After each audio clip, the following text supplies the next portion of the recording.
Hindi na kasi mga gasgas yata to. Trabaho ng mga Pinay, naglilinis ng UFO. UFO to. Lumanding na yung UFO dito. Nalinisan ng mga kunyang guys. Oh, tingnan nyo guys. Buhay ng mga kunyang dito guys. Naglinis ng mga ganito. Kung sa Pilipinas, every year may pista. Dito, halos araw-araw. Araw-araw pista. Ha? Ha? Sama pa mga aswang. Tapos sasabihin pa yan, walang mga trabaho.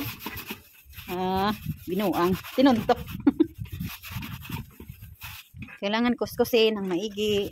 Ganito. Aswang. Kasama pang ano. Buhay katulong. Ha? Buti nga lang, bihira lang yung pumunta dito. Paano pa kaya ito yung punta natin dito? Nandito. Ha? Saan? Baka lagi-lagi na dito, no? Naku, kahirapan tayo. Ha? Kaya.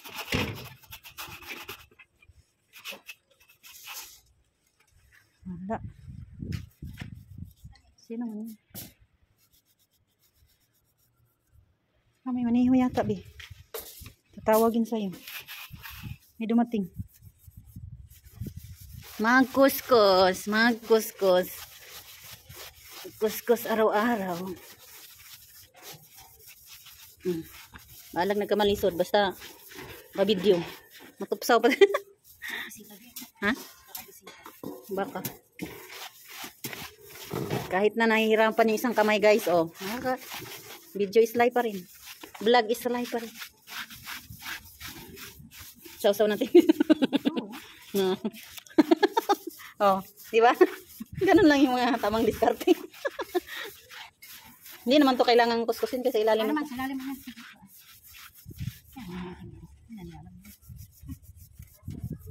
Kaluka. Ito ang buhay guys sa abroad. Yung mga nasa Pilipinas, diyan na lang kayo. Hindi nyo kayang ganitong trabaho.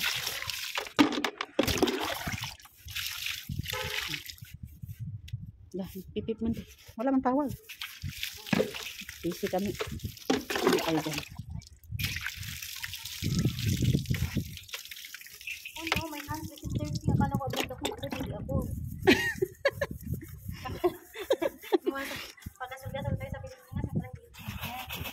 Gating dito. Ganito palang gagawin.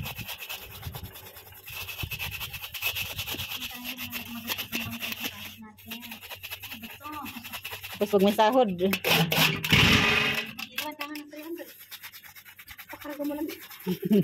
Wala din. Bibili ng sabon.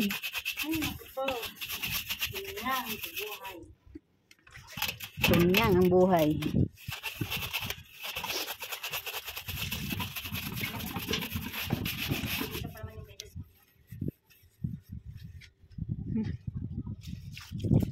Kamali yata ng landing yung ang OIPO dito guys. Oh.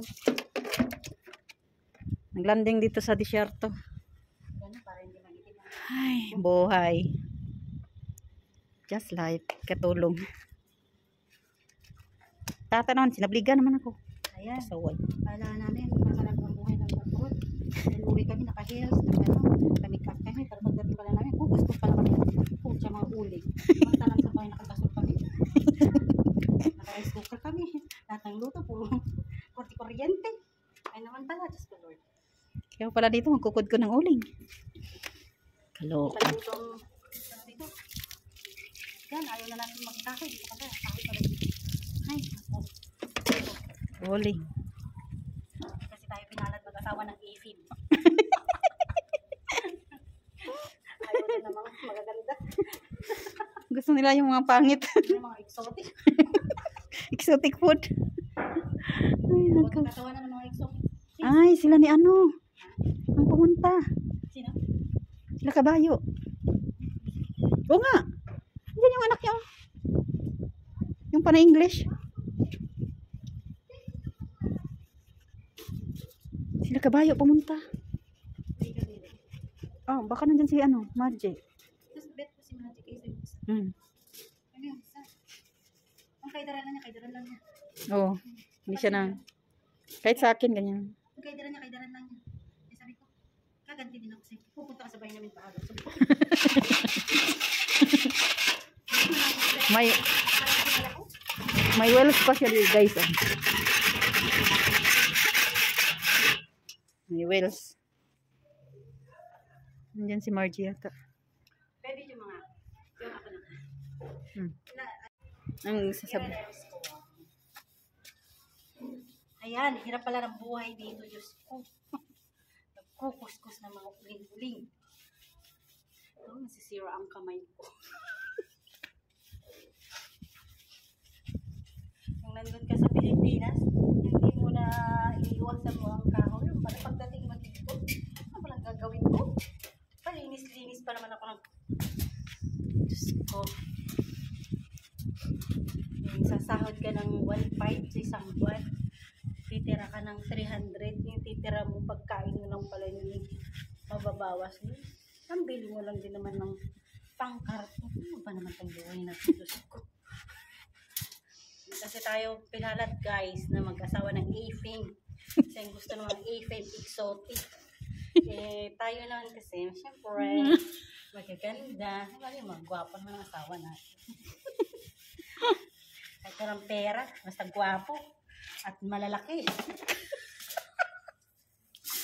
Sana all. Sana all. Yung pinagsasabon namin, guys, nandito. Ayan.